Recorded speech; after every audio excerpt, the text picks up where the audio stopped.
Merci de votre invitation.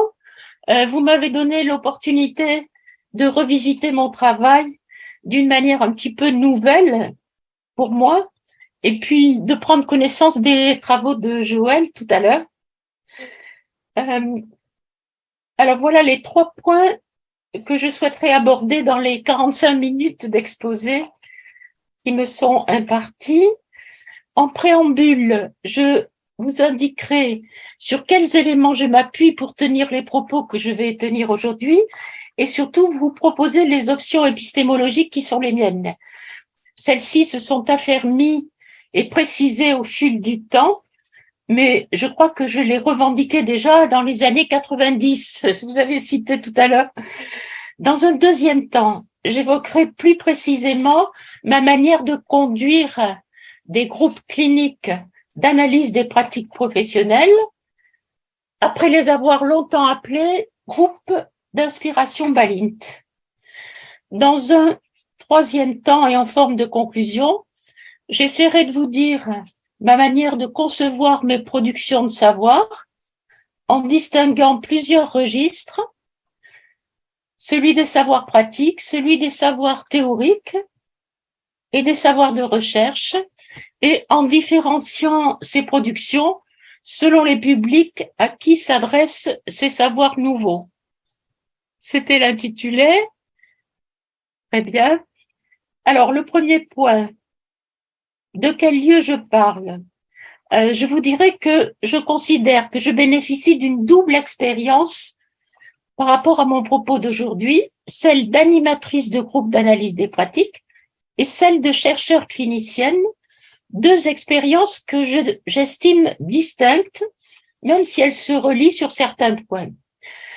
Donc, j'ai l'expérience d'animer des groupes d'enseignants depuis l'année 90, et puis par la suite des groupes de professionnels plus hétérogènes, entre guillemets, c'est-à-dire ne travaillant pas dans le même secteur d'activité professionnelle, des professionnels que je nomme professionnels des métiers du lien, que vous avez nommé tout à l'heure à haute teneur relationnelle, moi je dis quelquefois à haut potentiel émotionnel. Bon, des professionnels émanant du champ de l'action sociale, de la formation, de l'enseignement ou de la santé, avec l'intention que ces professionnels analysent leurs pratiques.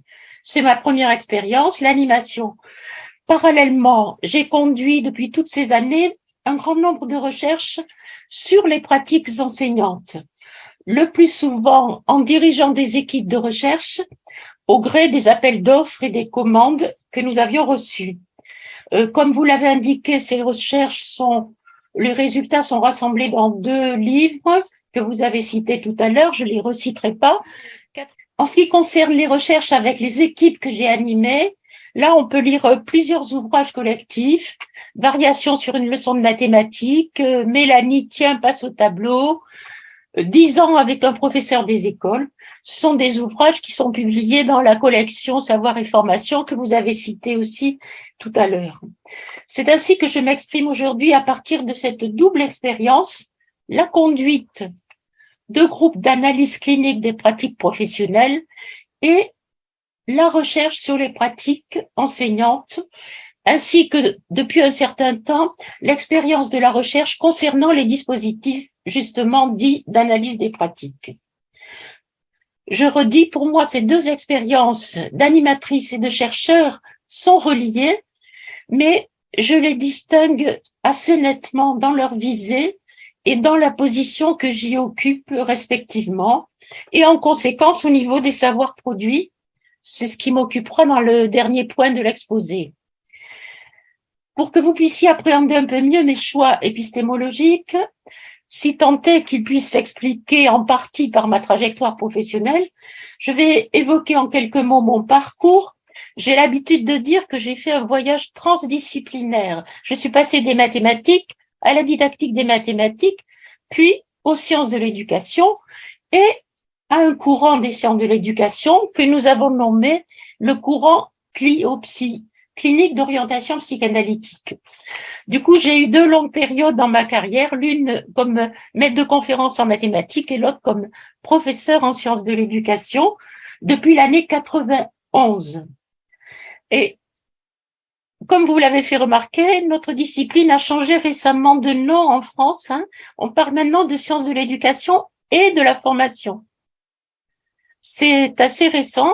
La discipline a changé. Donc, quelquefois, je me tromperai parce qu'on l'appelait sciences de l'éducation. Donc, depuis 2010, je suis devenue professeure émérite. Et ce voyage que j'appelle transdisciplinaire m'a conduite sur le plan des méthodologies de recherche, de passer de l'usage du quantitatif au travers des méthodes statistiques que j'enseignais moi-même aux étudiants en psychologie, à une référence quasi exclusive à la démarche clinique d'orientation psychanalytique que je n'ai plus quittée depuis ce moment-là. Ce voyage, je l'ai raconté à divers endroits dans ma note de synthèse pour l'habilitation à diriger des recherches. On peut la trouver sur mon site, ou bien on peut lire ce récit analysé dans un chapitre du livre dirigé par Mireille Sifali, intitulé justement « De la clinique, un engagement pour la formation et pour la recherche ». C'est un livre paru en 2006. J'ai construit cette démarche clinique d'orientation psychanalytique, bien sûr, à la suite d'autres auteurs. Claude Revaud-Dallon, Jean-Claude Filloux et Janine Filloux, et aussi Mireille Sifali, et sans doute, pour ne citer que les plus connus. Pour moi, cette démarche présente deux versants, un versant formatif et un versant de recherche. J'ai ainsi enseigné à l'Université de Nanterre cette approche dans le cursus de sciences de l'éducation. Tous les étudiants de licence devaient y être sensibilisés. C'était un module obligatoire pendant des années et des années. Nous leur transmettions ce que l'approche pouvait apporter comme éclairage aux phénomènes relatifs à la relation pédagogique ou à la relation éducative. Un peu plus tard, c'est une démarche que j'ai transmise en tant que démarche de recherche aux étudiants de DEA, le DEA étant devenu le master recherche à partir d'une certaine année. Et ce master recherche à Nanterre s'étant transformé en master professionnel en 2005, celui que vous avez cité tout à l'heure et que j'ai contribué à créer, master FIAP, formation à l'intervention et à l'analyse des pratiques. Il continue, il s'appelle aujourd'hui clinique de la formation. Mais je n'y suis plus. Cet apprentissage de la démarche clinique de recherche a induit un certain nombre d'étudiants à réaliser une thèse clinique sous ma direction. J'ai ainsi dirigé quelques 25 thèses dans cette perspective. Je pense qu'au niveau des publications, le manifeste le plus significatif par rapport à cette approche, c'est la note de synthèse qu'on a co-signée à plusieurs auteurs en 2005 dans la Revue française de pédagogie. Elle s'intitulait « Recherche clinique d'orientation psychanalytique dans le champ de l'éducation et de la formation ». Depuis lors, on n'a pas renouvelé et tout le monde s'appuie encore sur cette note de synthèse. C'est ainsi qu'en 2003, j'ai contribué à fédérer, à travers un premier colloque, un réseau de chercheurs et de praticiens qui s'inscrivaient dans cette approche. C'était notre premier colloque Cliopsy. On vient juste de réaliser le 6e à Paris 8 en octobre. Une revue en ligne a été créée en 2009, dont je suis directrice de publication, la revue Cliopsy. Notre revue est qualifiante pour les chercheurs, s'ils publient dans la revue, et elle est accessible sur la plateforme Kern, donc au niveau international, ça devient intéressant. Et puis nous avons, comme vous à l'ARC, ressenti le besoin de créer une association, l'association Cliopsy, pour soutenir la revue. Elle est éditrice de la revue, et les congrès que nous faisons tous les 3 ans en général. D'ailleurs, l'un de ces colloques en 2009 avait eu pour titre l'analyse des pratiques, transmission, professionnalisation, recherche. Déjà. Quelques mots sur mes recherches. Elles portent sur les pratiques enseignantes, comme je vous l'ai dit. C'est dans le livre Les enseignants entre plaisir et souffrance que j'évoque la théorisation que j'ai construite pour éclairer ce qui se passe au plan psychique quand un enseignant fait un cours. si je veux l'évoquer de manière extrêmement succincte. Pour cette théorisation, j'ai proposé des notions qui m'ont été inspirées par les théorisations psychanalytiques, mais que j'ai tenté de recréer spécifiquement dans le contexte de l'enseignement, puisque une séquence de cours n'est pas du tout une séance de cure psychanalytique. Pas du tout. Donc, mes notions ont été créées en me basant sur la notion de rapport au savoir, telle que nous l'avons développée à Nanterre à la suite de mon collègue Jacques Bayrou. J'ai avancé des notions comme celle d'espace psychique de la classe, d'enveloppe psychique, de transfert didactique, etc. On peut voir d'ailleurs cette construction théorique dans le film de la rencontre 3 du cycle de rencontres que j'ai proposé, qui a été filmé en 2020-2021. Je veux vous indiquer que ce travail de théorisation, il a été lié à toute la période où j'ai pu mener des recherches, comme je vous l'ai dit, au sein d'équipes de recherche, et où nous nous sommes appuyés pour ces recherches sur l'analyse de séquences d'enseignement enregistrées ou bien filmées. C'est important par rapport à mon propos. Je reconnais bien volontiers néanmoins que mon travail a toujours été conduit en lien avec l'expérience clinique que je développais en animant les groupes d'analyse des pratiques professionnelles. Mais ce que je voulais vous dire aujourd'hui, c'est que les insights et les intuitions théoriques que j'ai pu avoir, les quelques-unes significatives dans mon travail, eh bien, elles ont émergé à partir des analyses, des observations effectives d'enseignants, c'est-à-dire celles provoquées pour la recherche, audioscopées ou vidéoscopées, et non de mes groupes d'analyse des pratiques. Je pense que c'est ce que je voulais un peu soutenir aujourd'hui, en ce qui me concerne, hein, bien sûr. C'est sans doute une histoire historiquement datée aussi, voilà. Mon positionnement épistémologique, c'est donc d'avoir fait un pari à l'université, celui de transmettre la clinique d'orientation psychanalytique à l'université.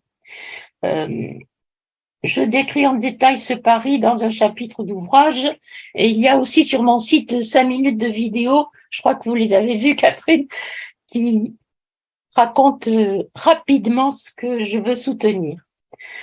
En 1980, j'écrivais déjà « Quoi qu'on s'en défende, qu'on déplore ce phénomène ou qu'on s'en préoccupe sur le plan théorique, passer par la démarche psychanalytique impose nécessairement une modification du point de vue qui fait qu'on ne peut plus voir les choses après comme avant.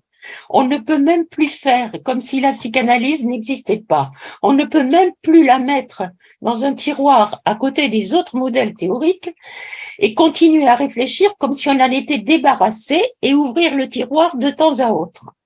Je faisais d'ailleurs référence à Freud qui écrivait « La psychanalyse, ce ne sont pas des lunettes qu'on met et qu'on retire à son gré ». Du coup, je notais à l'époque que mon lien à la psychanalyse, même s'il était source d'un enrichissement, était aussi la source d'une certaine aliénation dans ma position de chercheur, une aliénation totalement consentie. Je dois reconnaître que beaucoup de chercheurs de ma génération ont réussi à faire usage de la psychanalyse pour leur vie personnelle sans en faire comme moi l'alpha et l'oméga de leur paradigme de recherche. Alors, cette démarche de recherche liée à la psychanalyse, je veux dire qu'elle s'appuie principalement sur une théorie du sujet. Et je pense que c'est peut-être ce qui nous différenciera ou nous distinguera dans nos approches avec Joël.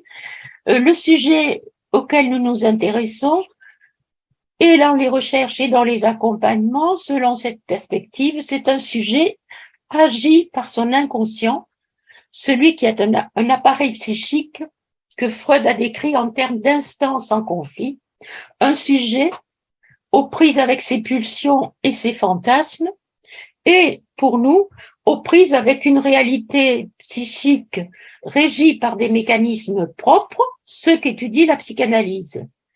Mais on va voir que ces sujets assujettis à leur inconscient, pour nous, sont des professionnels qui sont aux prises avec une réalité au quotidien de terrain. Mais derrière, dans mon approche, il y a un sujet divisé par son inconscient. Une dernière option épistémologique qui me paraît importante à vous dire, qui détermine en grande partie mon positionnement, c'est que j'ai considéré toujours que même si nous savons tout à fait bien que le réel est multidimensionnel, j'ai pensé qu'un chercheur a intérêt à ne s'occuper que d'une seule dimension à la fois. J'ai pensé, estimé qu'on est difficilement spécialiste de plusieurs registres, que celui-ci soit didactique, psychique ou social.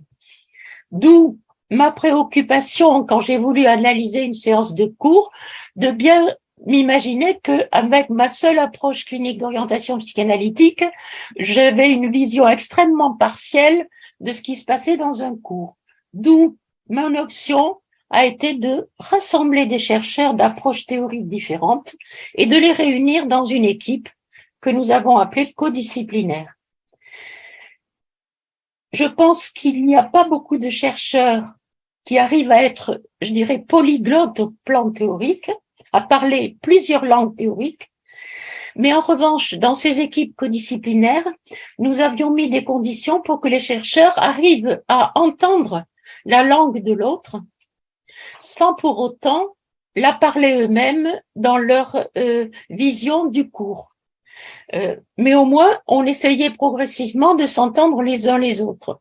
Pour ce qui concerne l'accompagnement des professionnels, j'ai toujours aussi milité pour une approche qui privilégiait une seule dimension à la fois, une approche qui s'appuie sur une référence théorique clairement explicitée aux participants, en contraste avec nombre de dispositifs, comme chez nous en France, je ne sais pas si vous connaissez le GEAS, par exemple, où les situations apportées par les participants sont analysées selon les différentes variables qui l'influencent.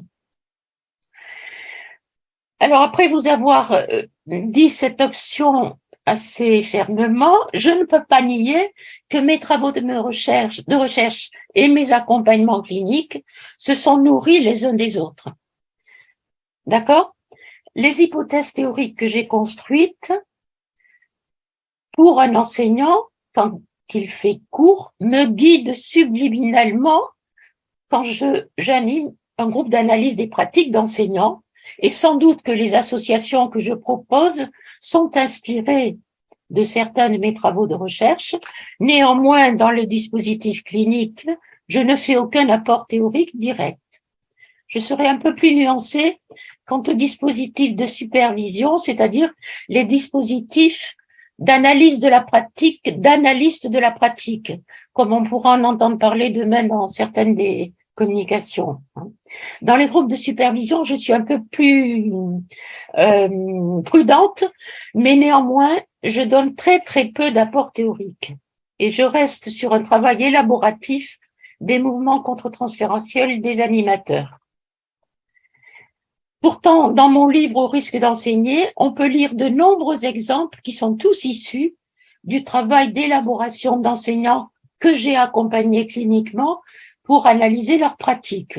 Mais ce sont des récits reconstruits par moi, c'est-à-dire par moi, le chercheur, la chercheure, et je fais suivre ces récits d'un paragraphe théorique, mais ce qu'il faut bien voir, c'est que cette théorisation n'a jamais été communiquée à l'enseignant en question au moment de son élaboration.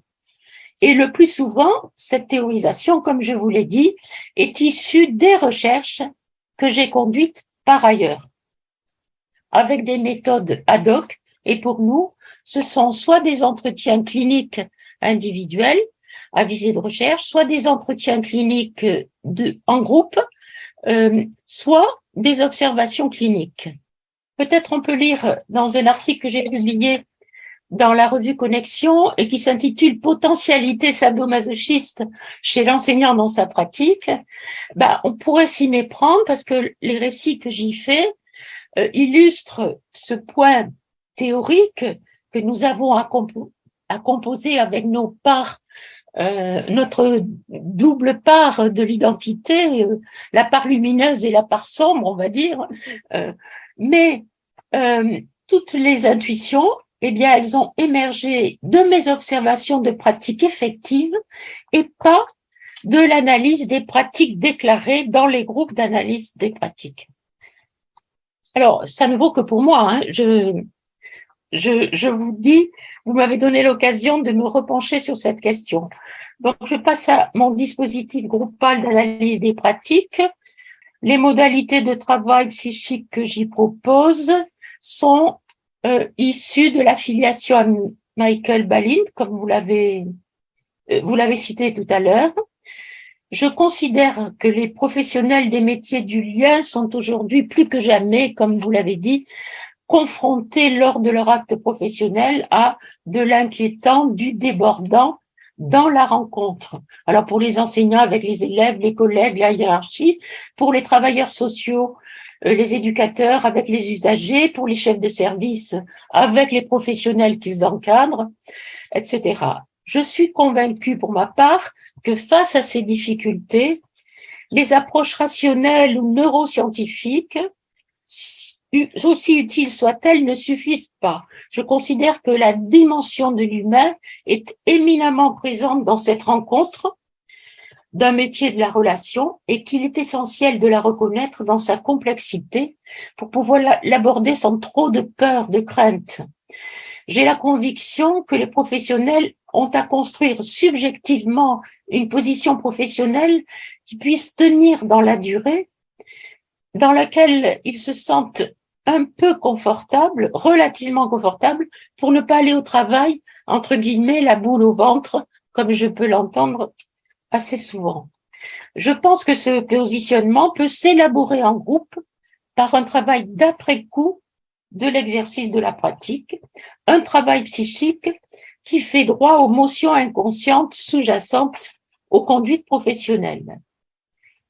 Évidemment, il faut des espaces protégés pour favoriser cette sorte de travail sur le fonctionnement psychique professionnel. Et comme vous le rappeliez, il faut qu'il y ait des animateurs de groupe cliniciens formés à l'écoute des processus insus des participants et qui peuvent les accompagner dans la construction, dans la consolidation de leurs assises professionnelles.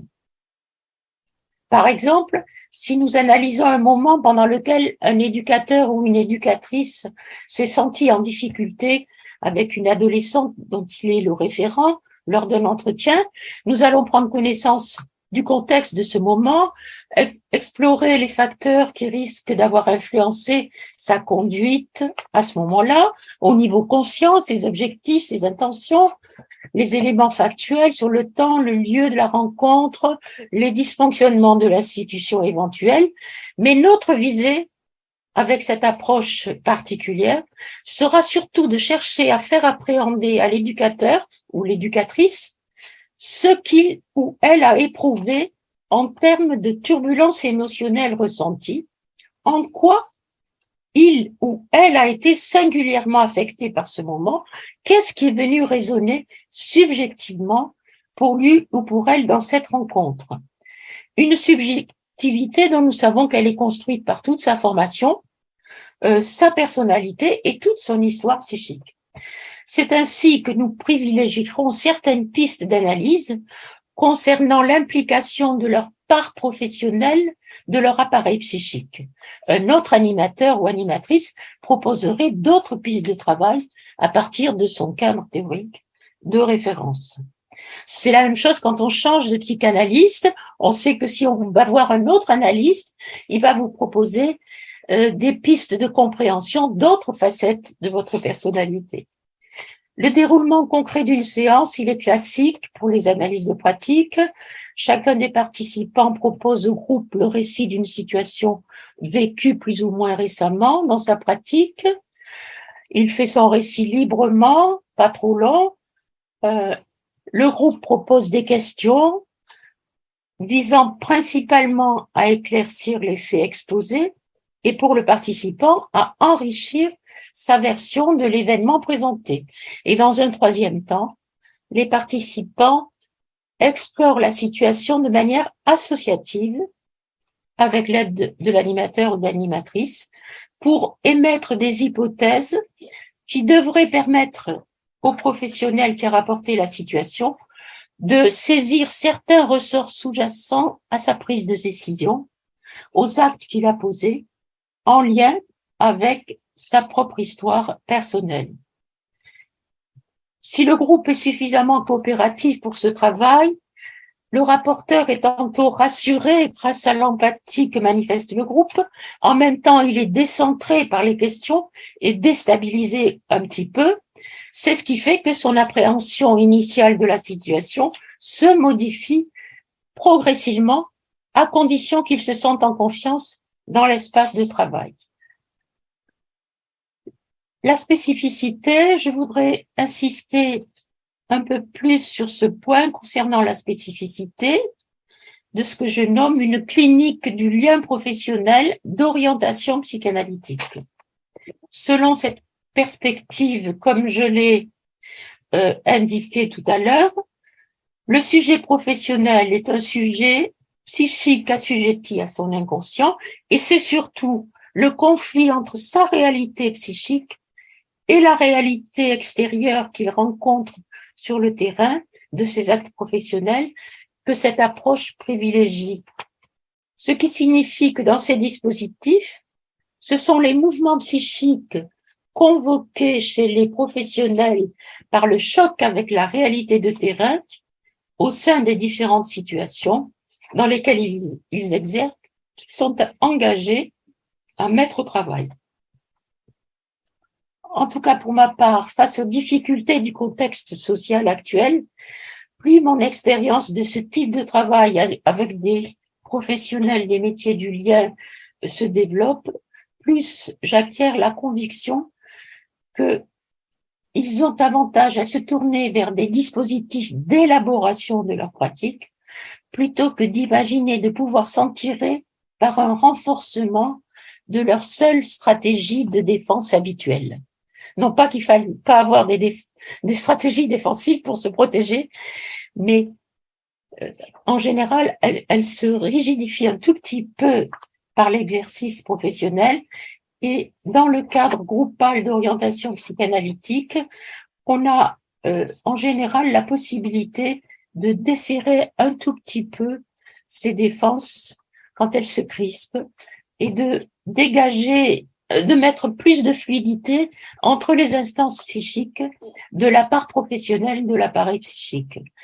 Je trouve aussi que dans ces groupes, il y a un deuxième bénéfice, au-delà de rendre leur conduite en situation un peu plus assouplie, au-delà de ce travail psychique, je pense qu'ils ont le bénéfice de travailler dans un cadre qui est tenu, contenant, bienveillant, et dans lequel on peut faire confiance, coopérer pour faire avancer les autres dans un respect total des différences, un espace où on développe son écoute de l'autre et où on va pouvoir partager le plaisir de penser ensemble la pratique de l'autre et la sienne propre quand ce sera le moment. Donc je crois qu'on apprend ce qu'il en est d'un cadre fermement mais souplement tenu. Puisque dans ces groupes, je crois qu'il s'agit de faire vivre aux praticiens une expérience subjective régénérante pour qu'ils puissent articuler leur propre subjectivité professionnelle avec d'autres subjectivités professionnelles en partageant les affects et les émotions qui surgissent dans un climat de sécurité narcissique. Bien sûr, ce travail s'effectue au rythme des séances et selon la temporalité, dans le respect de la singularité de chacun, sans occulter les émotions qui émergent, mais au contraire, en essayant de les contenir et de les transformer pour que les professionnels puissent repartir en se sentant un petit peu émotionnellement plus dégagés. Dans notre position professionnelle, notre histoire, notre formation, tout ce qui nous a constitué est présent. Je propose de le reconnaître pour éviter que le retour ou même l'irruption des dimensions personnelles ne viennent parasiter la pratique professionnelle, mais aussi pour régénérer cette pratique, la revitaliser en travaillant sur son soi professionnel. Je considère que c'est une démarche inverse de celle qui consiste à donner des conseils à un professionnel. Non pas qu'il faille pas lui en donner, ça peut être utile, mais dans un travail d'analyse clinique des pratiques, on essaie de comprendre dans l'après-coup ce qui s'est passé. L'intention n'est pas de dire au praticien ce qu'il devrait faire ou ce qu'il aurait dû faire, en aucun cas, mais que, éclairé par les élaborations groupales, il modifie lui-même son rapport à la situation analysée. Mon rôle en tant qu'animatrice est de contribuer à ce que ce travail développe la croissance psychique professionnelle des membres du groupe. Lorsqu'on vous donne un conseil, on peut ne pas arriver à s'en saisir. Il y a quelque chose de plus fort en nous qui fait que même si on veut, on peut ne pas le mettre en application. Ça n'est pas possible. C'est bien sur ce quelque chose de plus fort en nous qui entrave la pratique que nous essayons de travailler. On n'est pas maître dans sa maison, pour reprendre une formule de Freud. La présence du groupe est centrale à plusieurs niveaux. D'abord parce que le groupe est extrêmement créatif lorsque, bien sûr, les conditions sont favorables à la sécurisation, à la contenance, parce que à ce moment-là, il est en mesure de produire des associations et des hypothèses de manière très créative. Il est clair que les échos au récit d'une situation, quand ils sont réfractés par plusieurs psychismes, sont beaucoup plus riches que par un seul psychisme. Mais pour que cette créativité se déploie, il y faut des conditions favorables, je l'ai déjà dit. Il faut imprimer au départ un certain climat de tolérance, d'acceptation mutuelle. Et bien sûr, c'est l'animateur, l'animatrice qui est garant des qualités de ce cadre et du respect des objectifs de travail. Mais c'est ensemble que nous contenons les émotions qui surgissent et que nous devenons plus intelligents, empathiques vis-à-vis des élaborations de chacun et de chacune. C'est ce partage qui est important. Juste une dernière remarque par rapport aux malentendus qui ont souvent lieu par rapport à cette approche. Je ne travaille pas sur la pathologie des professionnels, mais sur leur souffrance professionnelle liée aux difficultés structurales inhérentes au fait d'occuper la place de ce métier qu'ils exercent. Alors que l'air du temps pousserait plutôt à regarder du côté de facteurs externes, créateurs de ces difficultés, j'essaie de montrer qu'il est nécessaire de se pencher sur la complexité à soutenir cette place de l'intérieur. C'est ainsi que j'ai le sentiment de contribuer pour ma part à développer, au travers de cette mise en œuvre du dispositif d'analyse clinique des pratiques, une pratique du soin psychique en proposant des espaces groupaux où peuvent être conduites des élaborations psychiques à propos des événements professionnels racontés par les participants dont ils éprouvent qu'ils les ont mis en difficulté ou en souffrance. Le travail ainsi conduit leur permet de se dégager momentanément ou à plus long terme si les séances sont suffisamment nombreuses, de leur fonctionnement quasi automatique, comme disait Balint, c'est-à-dire celui poussé par leurs scénarios internes les plus prégnants, ces scénarios que nous sommes tous enclins à répéter, que ce soit dans notre vie personnelle ou notre vie professionnelle, des scénarios qui, pour chacun de nous, s'instituent comme des sortes de noyaux attracteurs de nos conduites professionnelles, bien sûr inconscientes. Ainsi, je crois que c'est faire en sorte que dans ces espaces, le travail psychique qui incombe aux professionnels est fait au lieu qu'il soit expulsé et mis à la charge des autres. Ce qui est important dans ces espaces, c'est que le soi professionnel soit reconnu, rencontré, dans le même sens où le soi d'un bébé est reconnu, créé, rencontré par sa mère, pour se construire dans l'espace intermédiaire ou transitionnel qu'elle construit pour lui, et qu'il puisse être transformé dans un climat subjectif qui tempère les attaques à la fonction de liaison.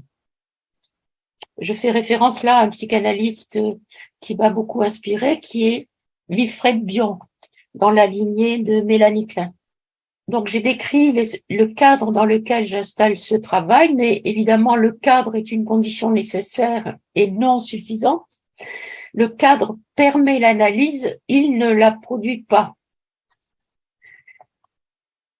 Il s'agit donc de développer des processus de subjectivation professionnelle pour que le désir des professionnels puisse être relancé continuellement en faisant pièce au risque d'usure, pour que les émotions qui surgissent puissent être métabolisées et tiercéisées. De permettre aussi aux professionnels de sortir quelquefois du sentiment d'extrême solitude, sans tomber dans la confusion des places, et que chacun puisse développer sa capacité à penser dans le groupe au-delà de la sidération. Je pense que ce type de dispositif arrive à remettre en route les appareils à penser dans un contexte sécurisé et que c'est ce qui favorise une forme de transmission subjective du geste professionnel. Donc, le troisième point que vous m'avez demandé de visiter, de revisiter, quelle production de savoir? Donc, si je reviens sur cette question, je distinguerai trois modalités. La production de savoir pour les chercheurs, avec restitution indirecte aux praticiens à partir de nos recherches cliniques. Je vais m'expliquer. Je distingue cela de la co-construction de savoir d'expérience sur leur propre pratique par les professionnels eux-mêmes. Et en troisième lieu, la production de savoir de recherche sur les dispositifs cliniques en tant que tels que nous voulons proposer pour l'accompagnement des professionnels. Donc, j'ai plusieurs articles sur cette question. Comme vous avez pu l'entendre tout au long de l'exposé, je distingue ainsi les savoirs de recherche que je pense destinés à la communauté des chercheurs et que je construis à partir de recherches qui utilisent un recueil de données pensées pour cela, comme je vous l'ai dit, à partir de méthodologies ad hoc, ou bien des recherches plus théoriques ou spéculatives pour identifier sur quoi reposent les dispositifs cliniques. Et par ailleurs, je distingue les savoirs, alors est-ce qu'on peut dire pratiques, en tout cas, les savoirs que les praticiens construisent sur leur soi professionnel, le savoir qu'ils acquièrent en élaborant leur pratique en groupe. Est-ce que ce sont des savoirs pratiques, des savoirs d'expérience? En tout cas, ils développent des capacités à tenter de tenir une position professionnelle que j'appelle adéquate sans plus, en reprenant une formulation pour traduire le good enough de Winnicott, dans toutes les situations imprévues qu'ils seront conduits à rencontrer à partir de l'analyse de leur pratique. Ces savoirs-là sont assez peu objectivables et peu transmissibles, sont des savoir-être professionnels intériorisés qui font partie du développement de leur soi professionnel. En revanche, les savoirs de recherche, pour moi, sont principalement adressés à d'autres chercheurs. Et que quand il nous faut les mettre à la portée des praticiens, eh bien, il faut un travail de traduction, je dirais, pour amener certaines simplifications. En tout cas, c'est ce que j'ai essayé de faire dans mes livres, de débarrasser les résultats de toutes les options épistémologiques, méthodologiques qui concernent les chercheurs et pas les praticiens. Par ailleurs, les praticiens avec lesquels nous avons produit nos recherches dans les équipes codisciplinaires, nous avons eu le temps pendant toutes ces années de réfléchir à comment faire par rapport à eux. Donc, je dirais pas que c'est une collaboration de recherche, ce sont des praticiens qui ont accepté, consenti à être objet de recherche, entre guillemets, mais tout en restant sujet. Donc, nous les avons accompagnés à supporter notre présence ou bien les films qu'on faisait et à pouvoir lire ce que nous écrivons, mais pas du tout les forçant à lire ce qu'on écrivait. Et je pense que d'ailleurs certains n'ont jamais lu, même la personne avec qui on a fait un livre entier sur 10 ans pendant lesquels on l'a accompagné. Voilà, c'est pour ça que nous parlons de restitution indirecte aux praticiens. Je pense que la restitution, elle passe par d'autres praticiens que ceux avec lesquels nous avons travaillé pour la recherche. Et elle passe aussi, peut-être, on l'espère, par des décideurs quand les savoirs de recherche sont le résultat d'appels d'offres commandités, sauf que les rapports de recherche, ils restent dans les tiroirs du ministère. Et en général, ils ne sont pas beaucoup lus. Et je ne crois pas qu'ils influencent beaucoup les décisions. Pourtant, nous, on les construit dans ce sens. Donc, je ferai une distinction entre, dans le groupe d'analyse des pratiques, on est en recherche. Donc, je conduis, si on veut, une équipe de recherche, mais on est en recherche, mais on ne fait pas de la recherche comme je peux en faire dans des équipes de chercheurs. C'est une distinction que je dois à Jackie Bayrou, qui a écrit un texte là-dessus.